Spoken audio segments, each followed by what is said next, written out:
As certified life coaches with 45 years combined experience in human resources, Jen Trum and Katherine Fry have both experienced the highest of highs and the lowest of lows, both personally and professionally.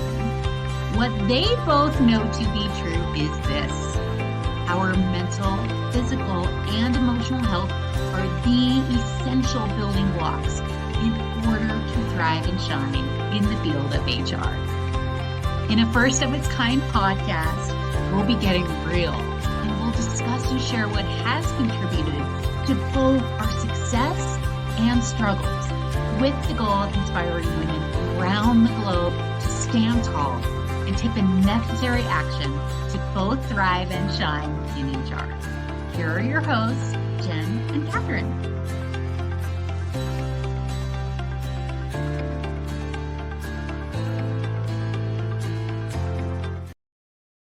Episode 29. I typed in 30 originally, but I realized we're actually on episode 29. So welcome to Thrive and Shine HR with Jen Trum, and I'm Katherine Fry. We're so happy to have you all with us.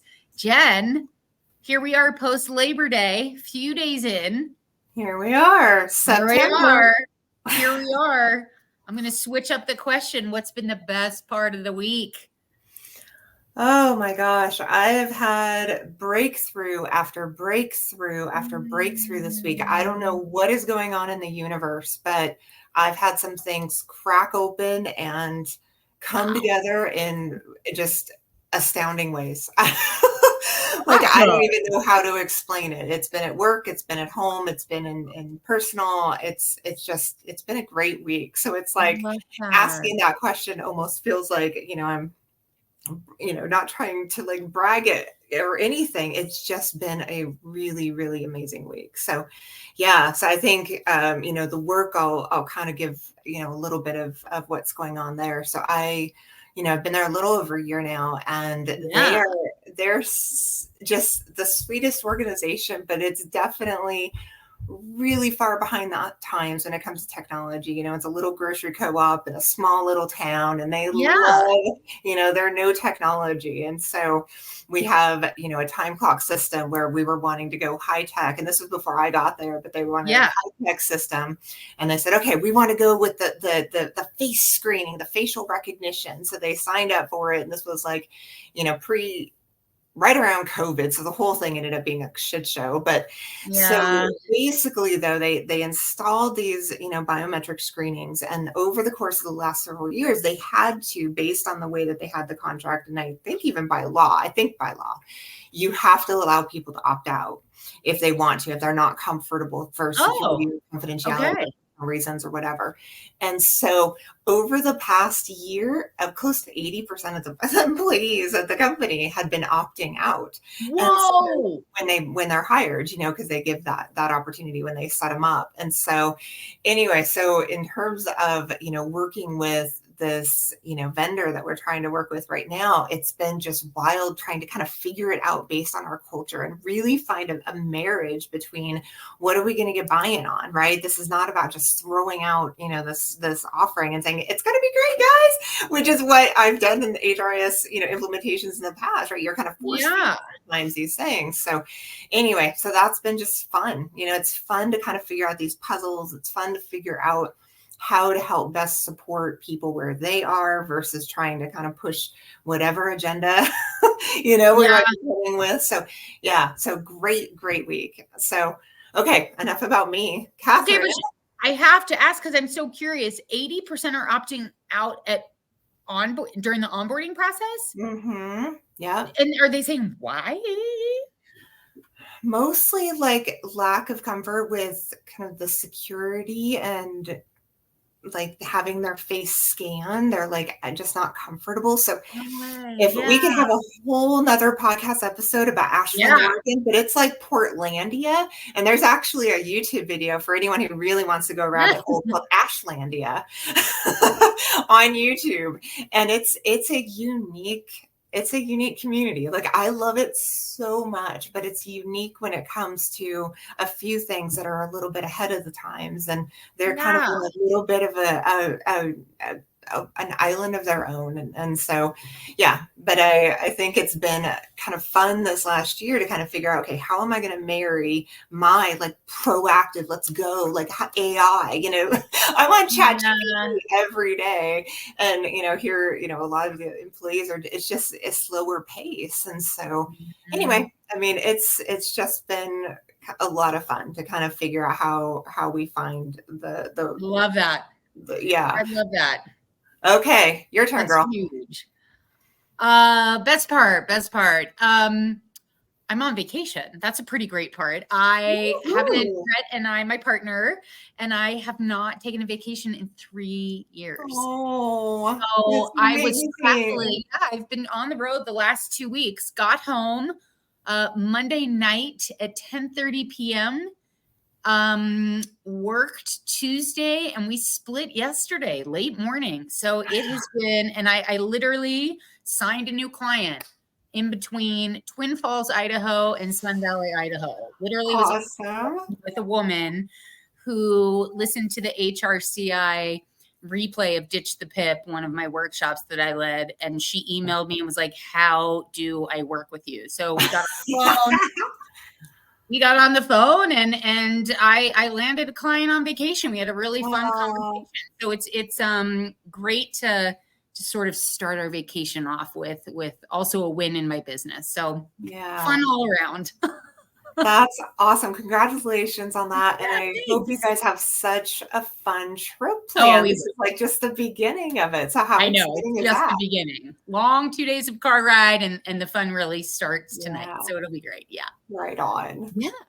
So Jen, when we think about the 29th episode of Drumroll, today's about gender stereotypes and socialization, which is such an interesting topic in HR. So, we really want to explore what it is, why it matters at work, and really how to turn that type of knowledge into power.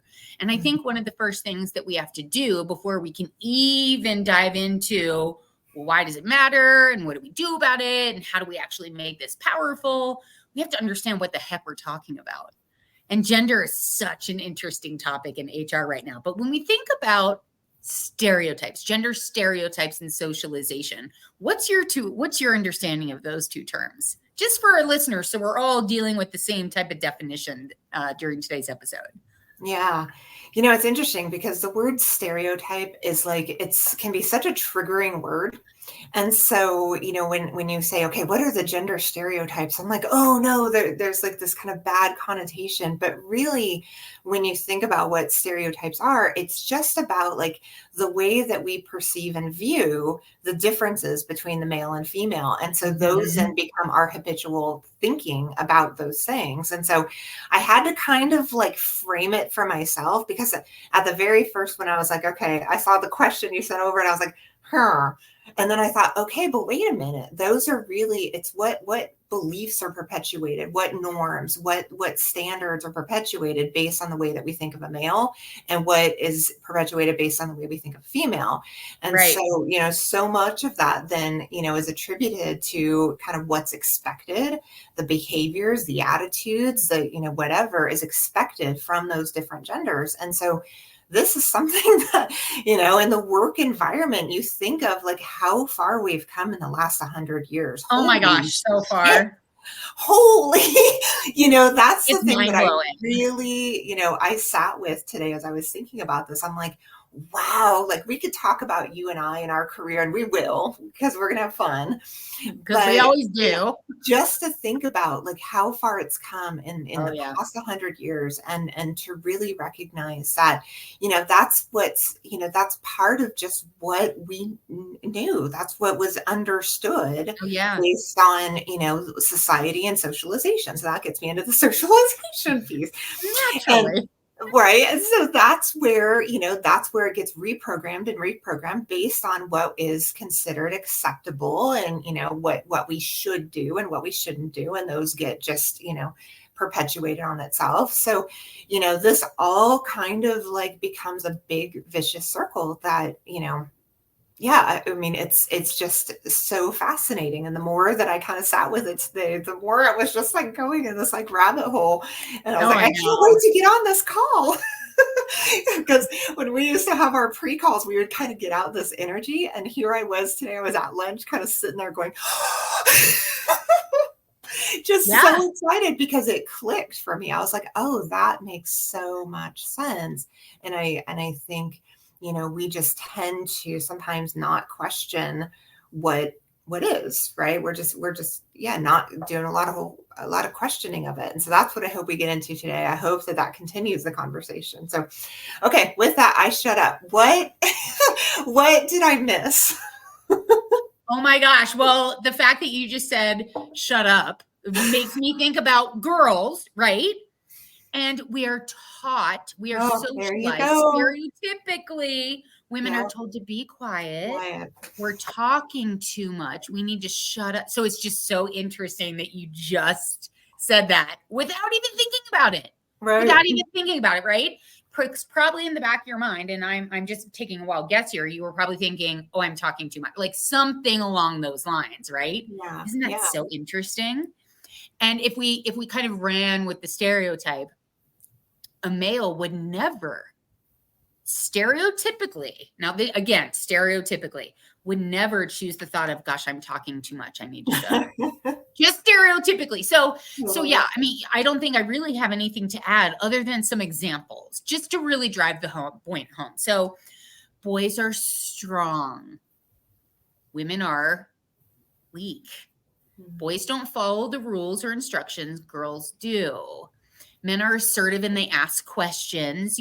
Women tend to be more people pleasers. We're sweet, we're kind, we're loving. So those are just stereotypes, right? Men aren't supposed to be as emotional. Women are emotional. We're sensitive. We're nurturing.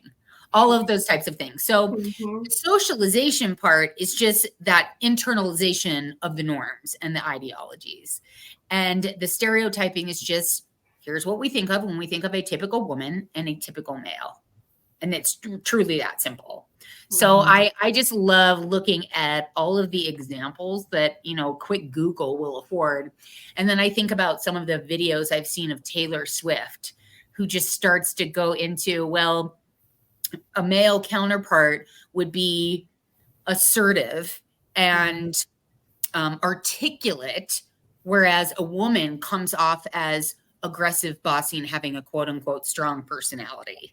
Yeah. If they were to be advocating for themselves in terms of their compensation or what have you. So very, very interesting. So I think she kind of hits the nail on the head. And my niece is a huge Taylor Swift fan. So we were talking about it all last weekend when we spent time. But so when it comes to work, Jen, why do you think it's so important to talk about gender stereotypes and socialization? Oh my gosh. So a couple of months ago, I think it was, I was talking about a book that I was reading called Subtle Acts of Aggression. I don't know if you recall, in that book, I ended up kind of getting to a point where it almost was a little too overwhelming. You ever done that? You've ever started a book and you start reading it and you're like, whoo, this is a little much. Oh, yes. Yes. And you put it aside. Yes. That's what I ended up doing with that book for a couple months, I think. And I picked it back up recently. And, there was a quote in that book that talked about, until everybody can look at one another and not feel like there's an imbalance in terms of, the reciprocity of what I give as value and what you give as value, then we should be talking. Right. There needs to be open dialogue. There needs to be open conversation until we get to that day where everyone says, no, I'm good. You're good. You're good. Like when that happens, we're good. Right. But until that happens, stop it. Everybody stop it with the ego and the everything. And so that I really, really bought into that strongly and just felt like that resonated to me with so many, examples in my past and situations where, it's like, you end up talking with individuals who feel like we've already this has already been, discussed and we're past this already. And you're like, no, if you still have one side saying, hey, there's still an imbalance, then no, we got a problem. So yeah, that's my little rant, but it really is, I think, why I think the talking is must continue, and what those forums look like, what those, avenues look like within the workplace. We can talk about that a little bit more. I'd love to, but it has to, because otherwise then what are we doing here? Yeah. Well, what do you think? I totally agree. I think HR's role is to always stand up for what's right and just. I think our role, I go back and forth. I think pay needs to be equal. Everything else needs to be equitable. And that's a whole episode in and of itself. Mm-hmm. I think HR's role is to really understand the difference between conscious bias and unconscious bias. Mm-hmm. So if we're stereotyping very consciously, we need to address it a certain way. But if it's unconscious, it needs to be addressed in a totally different way. Mm-hmm. And I have been doing some coaching for an organization. And there's a woman who is, I would say, in her mid-50s. And we were talking, she was in the process of hiring people. And she said, I don't know if this is good or bad, right or wrong, but I just feel like women are much better at this type of position. And that right there is she has an awareness of her gender stereotype, and she's sticking to it. Yeah. So that's really, really interesting to me. So I think when we show up in a certain way in HR, where we're approachable and we want to draw out both those conscious and unconscious biases, I think that's really, really important, so that we can get to your point. Everybody truly is blind, so to speak. Mm-hmm. We don't even think about it. I think about, to drive that point home, my niece, backing up a little bit, her older brother, my nephew, came out as gay, at least to our family, probably about a year ago now. Mm-hmm. And me, being a Gen Xer, was so worried. I was like, oh my gosh, is he going to beat up? And it's gender related. It's not, not necessarily stereotypical, although we could talk about that. And I was super worried about how he was going to be treated in high school. So I asked my niece, I was like, listen, is he being treated fairly now that he has said that he's gay? Is he being treated fairly? And she was like, what are you talking about? And I was like, well, he's gay. Do people see him differently? Is he treated differently? Is he bullied? Are people whispering about him? And she's like, I don't even understand what you're talking about. And that, to me, is exactly what you're describing. It's just like, I don't comprehend what the term gender stereotype even means, because like you said, we've come so far in the last 100 years, and I have so much faith in the couple of generations that are behind I have faith in my generation, but the future generations as well. Oh, this Gen Z, man. Oh, the awareness of these kiddos. Oh, that's a whole nother episode on generation. We definitely have a generational episode, because I am absolutely obsessed with Gen Zs. Obsessed. And she's a Gen Z. She's totally a Gen Z. Obsessed. Yeah. And then on the flip side of it, I'm sure you've experienced this as well, that I have had to have conversations about, women in a public works department, how they felt marginalized, how they felt offended by sexual innuendos, and so on and so forth. Some very stereotypical gender differences in the workplace. I've seen it play out in my 30 years in HR and having to address those things. So it's super interesting to me. Yeah, it sure is. It's so interesting. But yes, noted on the generational work differences, like that's a whole thing in and of itself. I totally agree. Agree.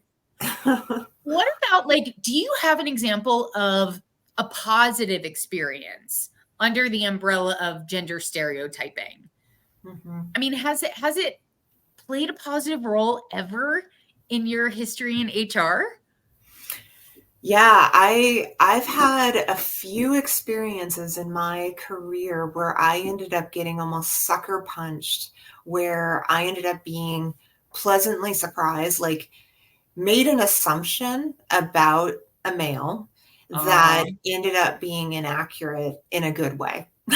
And I've also done the same in a way where I was like, I knew it, right? Like, men this or men that or whatever. Yes. So one of the guys I work for, it wasn't who I reported to, but he was one of the two owners of a company that owned a bunch of thrift stores and all over the country. And he and I were pretty much the same personality type. So anyone out there who knows the MBTI, he's an ENTJ and I'm an INTJ. So very similar personalities, but he is one of those individuals who is very like gregarious and he'll walk all over, people sometimes, right? He's just very assertive in that way. He can just be like, and kind of go over you. And so it was one of those things that really kind of intimidated me and, just caused me a lot of pause in terms of like trust and feeling safe and comfortable around, whether or not I would, kind of get railroaded, and so anyway, we had this situation where this girl employee came to him directly because he used to work in the stores of the thrift store as he worked his way up.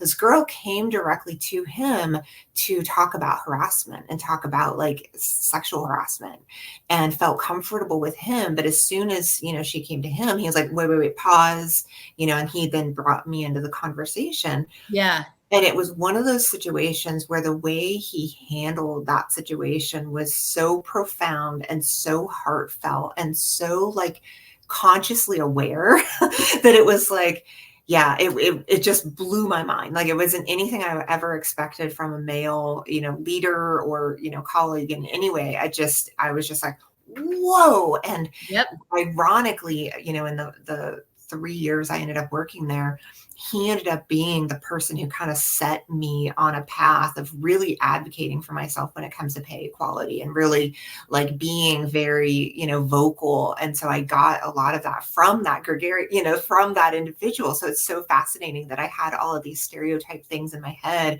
around feeling safe, trust, it was just wild. And then when the chips were really down and I was able to see kind of in his soul, that I could then just release that. And so, yeah, it was really an eye-opening thing. And I think over the years, I talked about Dawn several weeks ago, my old boss, those types of relationships I have found a pattern with now since that first one I think I had with Jeff, where I was like, oh, I see you. I can see you now. And so those types of relationships, I think I've really, really come to value professionally. So thank you, Jeff. So what about you? Do you have any example of a positive experience of gender stereotyping? I'm laughing because per usual, I had an idea of what I wanted to share. However, because of what you just shared, you reminded me of the most profoundly positive. Oh, good. And Yay. It's very similar in that it was actually the leader of an organization. I was hired by HR. He was HR's boss. And he reached out to me and said, hey, I'd like to ask you a question. I'll pay you for your time, all the things. And I was like, okay, just not sure. And we'll get into this a little bit later. I mean, the reason I left the 9-to-5 HR profession was due to gender discrimination. So I was a little bit trepid in terms of, I don't know. I had a lot of distrust for top male leaders at the time, like right after I left the 9-to-5. And we got on the phone and he said, I would just like to know if you think that women in our organization need some extra learning and development opportunities, because I want to make sure I'm providing a very equal and equitable culture when it comes to gender. And I was like, are there men like you out there? Because it was the exact opposite of what I had just come from in my last job in the 9-to-5 world. So I just couldn't believe that he's Gen X, and not to make it about, but he was socialized in a certain way. at a certain time, and for him Yeah. to have that awareness Yeah. of Yeah. there may be some things I'm not seeing here. He was just so hyper aware of potential unconscious or even conscious bias going on in his organization. Yeah. And because of that, I stopped just trying to coach women and I started opening my doors to men. And now I coach I men love and that. women equally in my coaching practice, which is really, really cool. And I never would have gotten there if I didn't. I really don't think I would have kept honing in on women as my potential clients, Mhm. which I also have come to believe that in order to create the safe workplaces that we all strive to create, we need to bring men into the fold. It can't just be about lifting women up.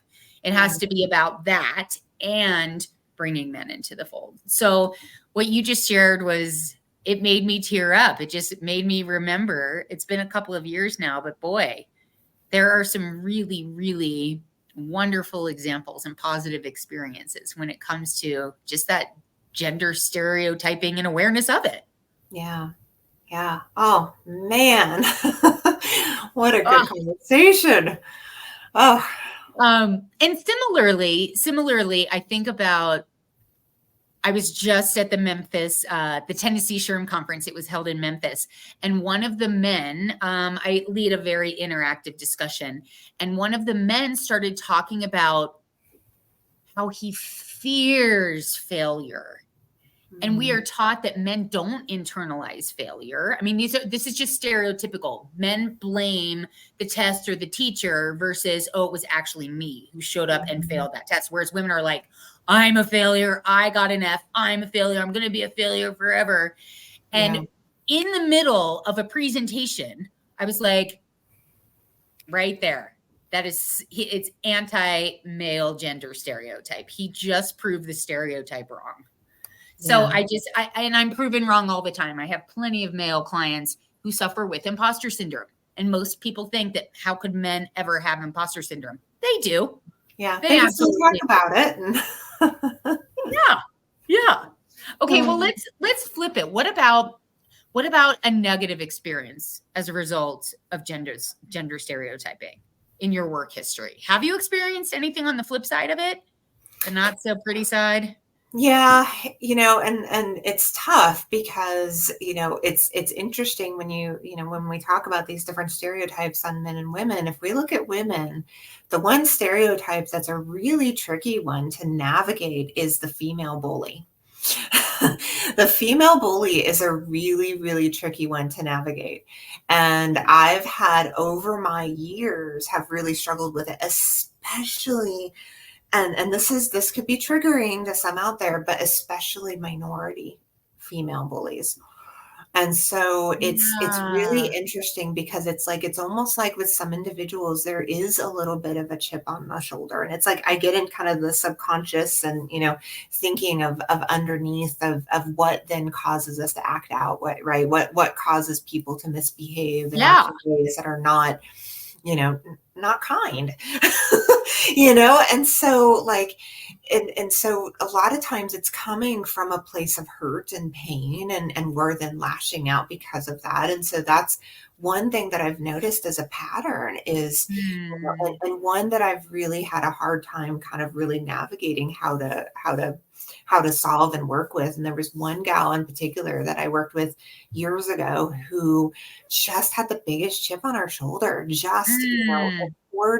mostly towards, she was a minority female and there was a white, cis male. And she just really, had issue with him on so many things. And it just was really tough. And so anyway, I mean, we finally, got to a point where one period of time she was, throwing up a big stink, and I'm a huge proponent. Like this sometimes has gotten me into trouble, but actually over the time that I've been in my most recent job, it's worked so much better. Is just saying, hey, you, whoever is a part of the situation, we need to just really talk this out. And that's what ended up happening, with this particular individual. Yeah. And when that happened, it was like, okay, now, now we're on the table, let's really talk about, what's going on. What is causing you to feel like you need to react rather than respond with, a little bit of emotional regulation? And what is, so it helped the situation so much, but it's tough in those moments where you really are struggling to kind of get to the core of what really might be going on. And that's the one that's the hardest, is a chip on the shoulder without necessarily a specific reason. It's more like there's something going on. There's something going on. And it seems to have this pattern that comes and goes throughout my career. And that might just be me. I might be alone on it, but it just is one of those things that I just struggle with being able to navigate. Once again, I am flashing back to a situation where I had two different females, one reported to the other. They were both accused of being female bullies in the workplace, and they were at each other. And I was supposed to be there to help. It was a PIP, and I could so clearly see the hurt and the pain that was causing both of them to show up in that. There it is. Yeah. Right? I could see it so clearly. And at the time, I didn't have the skill set. I wasn't a certified coach. I thought I knew how to coach. Now I think I would have handled the situation totally differently. But this was way before my coaching days. And I did not know what to do. I mean, they were borderline screaming, fingers pointed, aggressive body language, and they were going at each other, quite literally, and then looking at me at HR, going, "Can you believe what she's doing?" And I was just like, I truly my God, did not know how to help in that situation. And so I hear what you're saying. And this just reminds me, Brett and I, we had a long car drive to get where we are. And we were actually talking quite a bit about HR in his current company. And my heart rate was going up because I was sort of flashing back to a lot of scenarios throughout my career because of the conversation we were having. HR is so hard. It is so hard. And if we get wrapped up in all of the the anger and the boiling and the bullying type of behavior, and we're not able to take that step back and stay out of the pool, so to speak, and just bear witness to it and meet people where they are and help calm them.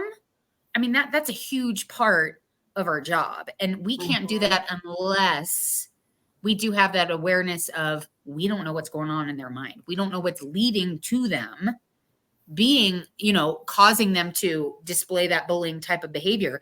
And at the same time, it's not okay. It's this balance between, I want to be empathetic, I want to be understanding, I want to be compassionate, and you can't behave that in the work. Right? It's totally. Such an interesting time in HR's history. Yeah, it's like toddlers at that point, because they're not rational. There's this loss of just being able to be rational in those moments. And so, completely get it. And it's almost, I was talking with somebody about the fight, flight, or freeze. And the other day we were talking about when, something happens that's so shocking, you're like, wait a second, what is happening right now? Sometimes when people misbehave like that, it's almost we're almost in a little bit of a shock at first. And so in terms of how to react or respond appropriately to people, it ends up being, triggered for one, but also it's like jarring, so I think that that's another part of it, is like when these people engage in behavior, these subtle acts of aggression, right, they'll typically do it in short bursts, so it's not like it's something that's going on for prolonged periods, or they're sometimes smart enough to keep it in short bursts, so then it's harder to like really be able to address and talk to and that sort of thing. So anyway, I went off on a tangent, but it's fast. I'm learning more and more and more. And I'm so grateful to be in the role that I'm in right now, because I'm just dealing with it every single day. It's Oh, all yeah. like just getting all this practice around, dealing with these types of acts of behavior. So yeah. All right. I have a really interesting question for you. If you're like looking back over all of the situations that you've been encountering, do you tend to approach men differently if they're bullying versus women? Or is it more individual? What is your technique, so to speak, to diffuse?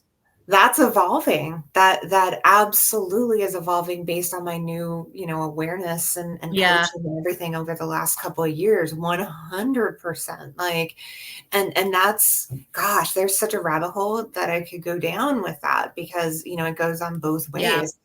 There was, this recent study that talked about like only 6 to 13% of people report like harassment when it happens in the workplace.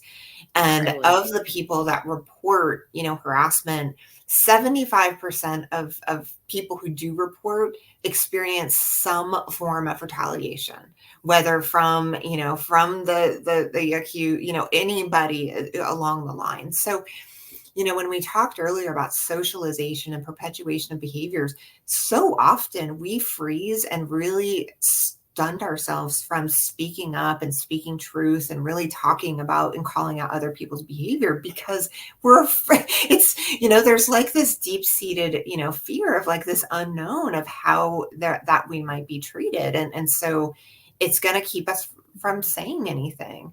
And, that's unfortunate, but that's the reality of the workplace I work in, and the most HR people who are listening and watching. And yeah, we're in environments where we're not celebrated for telling the truth about bad behavior. And the other point I'll make here is we have to address bullying in our policies. We have to address bullying in our handbooks. And the fact that, it's still not a technical, issue. Yes. Defined as not being illegal. Yeah, I find such bullshit. But at the end of the day, they're like, well, it's just so hard to define. I'm like, these are white men, that are. So it makes me a little bit crazy. And so I think we just have to be the ones, we have to advocate and do what we know is right, do what we know is fair, do what we know is just. And that's what I'm trying to do right now. I talked about a few weeks ago that I'm, we're still trying to get this harassment policy rolled out, and it's getting closer. It passed through the entire management team, and now it just needs to be voted on by our employees. So yeah. So anyway, I digress once again. I love it though. I mean, you really have me thinking now about how my approach has evolved too. I mean, we've been so open about, going from this archaic enforcement to now more of an education. But where does education meet bullying? And is it this, tell me why you're bullying? Are you okay? Is that the right approach? Maybe for somebody it would be. Yeah. Maybe for one person. But I think you hit the nail on the head. It's evolving because you and I are, at least I can speak for myself, I cannot make assumptions about people just because they're a male or a female, period, anymore. It's, you have to get to know the person. And some people will not open up. They're not comfortable opening up at work, no matter how approachable HR is. Yeah. So we have to be okay with that. We have to be okay with the person who does open up, doesn't open up, wants to share why they know that their behavior is bullying and they can't stop it, or to the person who is like, what are you even talking about? I'm not doing anything wrong. I'm coming from a place of love, right? I mean, That's where, like, it's our job is wild. Our job is just wild. I'm curious what advice you have for our listeners today. Is there something that you would like to share or impart upon our listeners when it comes to gender stereotypes and socialization? yeah, I think if the best advice that I could give is let's open up a little bit around what assumptions we might have and how we may not have everything right. Like we may not know all the answers. And so that's really, I think, in terms of humility and, the ability of just being more curious has been such a game shifter for me. I just, we've talked before about things you can't go back from. This is something I can't go back from, is really just that true leaning in and really wanting to understand from both sides. And I think I spent so many years in my HR career living in like this fear-based place where I just wanted to resolve the conflict. I just wanted to make everybody happy. I just wanted to move on. I just, like there was so much of me that it wasn't out of a place where I didn't care. It was really out of a place of like not wanting to deal with, the discomfort. And so, now a big part of what I do is, like I said, actually bringing the people together. This is like kind of such a for me, it's been a different way of addressing conflict. And so I think that's a tough thing for a lot of people to stomach. It's like, oh, I don't know if I want to be in the same room, but I just want to be able to kind of throw the email bombs and whatever. And so it's like, no, get in the room. Let's talk about this. And if you need a mediator or facilitator, do it. But until we can actually get everything, on the table, now we're just talking in a fog. And that there's nothing that drives me more crazy in my HR profession than people who are kind of in a fog about what the other is really thinking and feeling. I'm just like, my voice starts to go up and I'm like, Yeah. But it's really a matter of how can we just really help facilitate getting, what needs to get on the table. How do we help facilitate that? And whether that's, our presence in the room, whether that's, additional training and resources, whatever that looks like. But again, it starts with curiosity, and it really starts with, recognizing that, how everyone feels, and kind of going back to equality, how we all are feeling in these situations matter. And so just trying to kind of solve the problem and then just wiping it away as quickly as we can versus, are you good? Are you good? Are we all good? And then we can move on. Okay, how about what's Jen that? for president? Jen for president.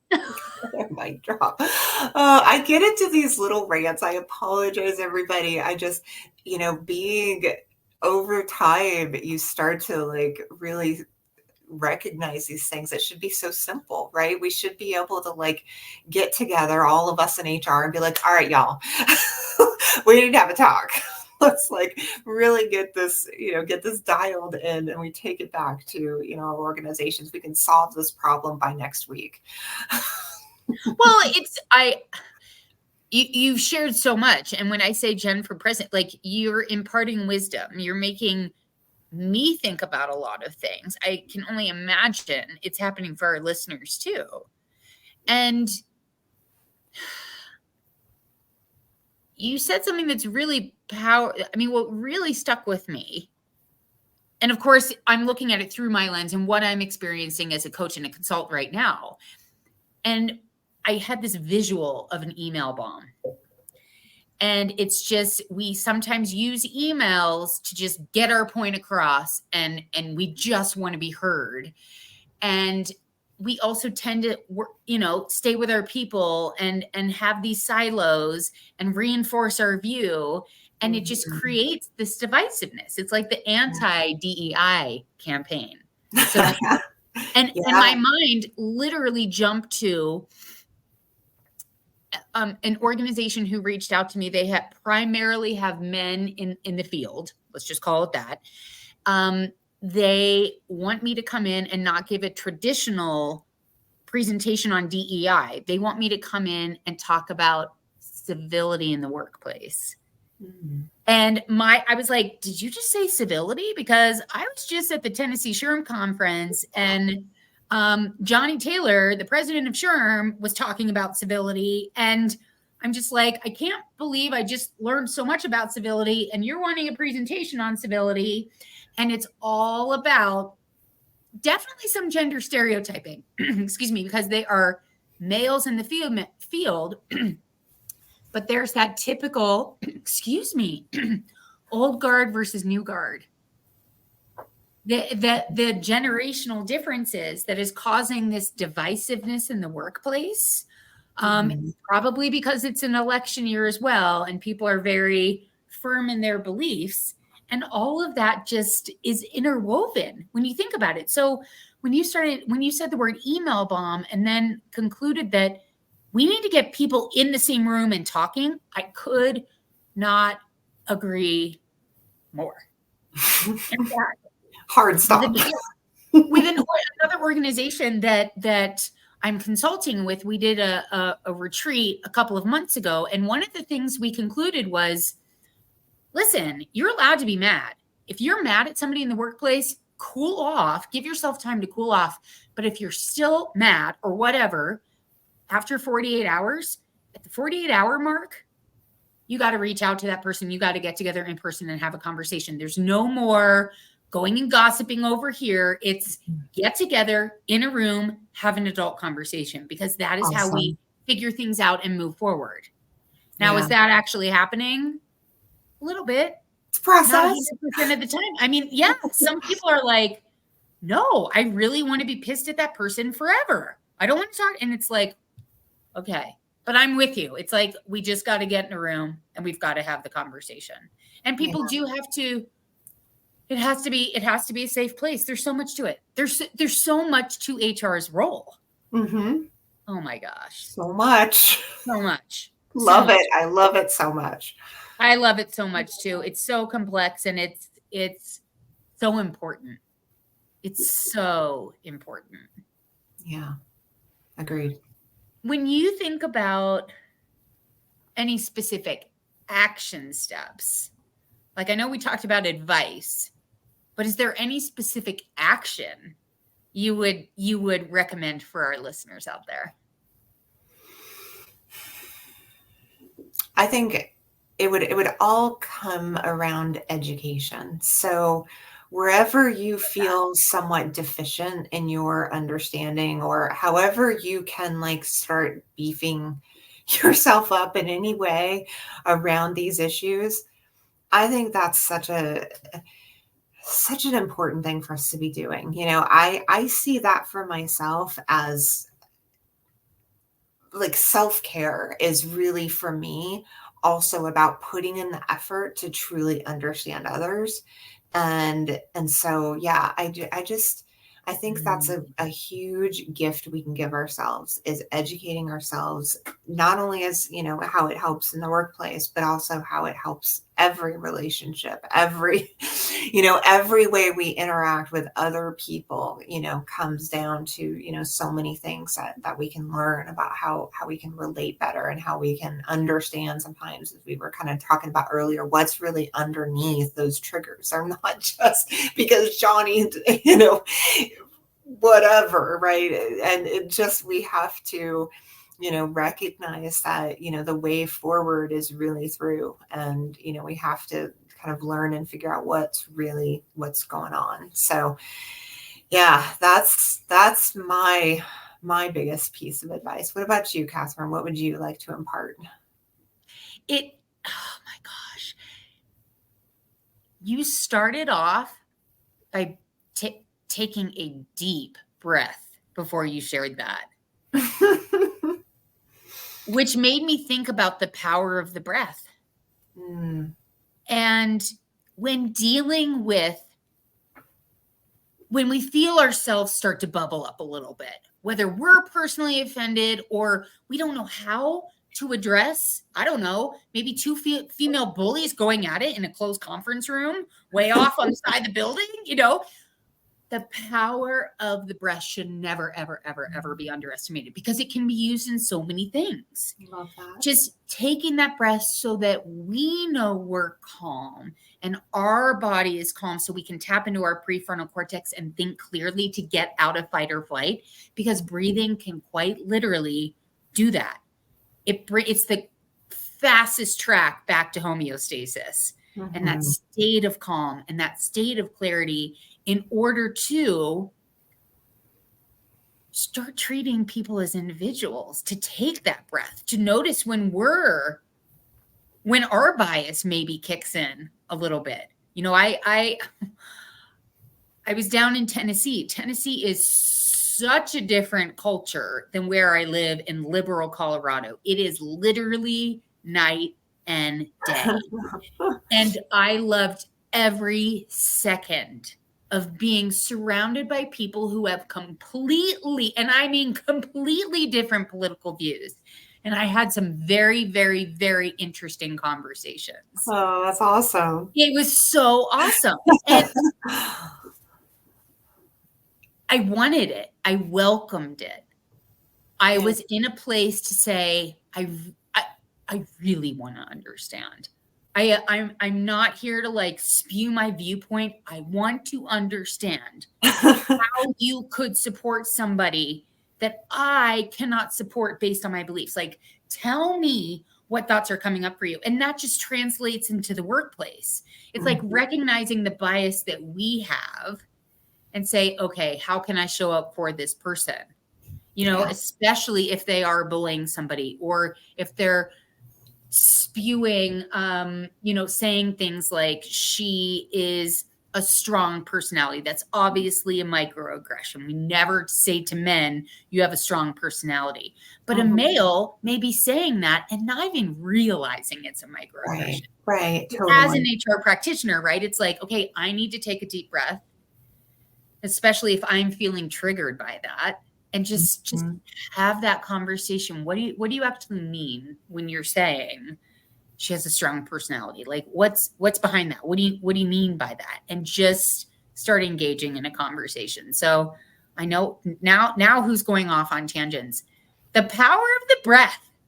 That was not my answer originally, but when you literally took the most beautiful breath and I was like, oh, I forgot about that. That reminder. Well, that was such a good answer too. So how funny we play on one another that way. That's really funny.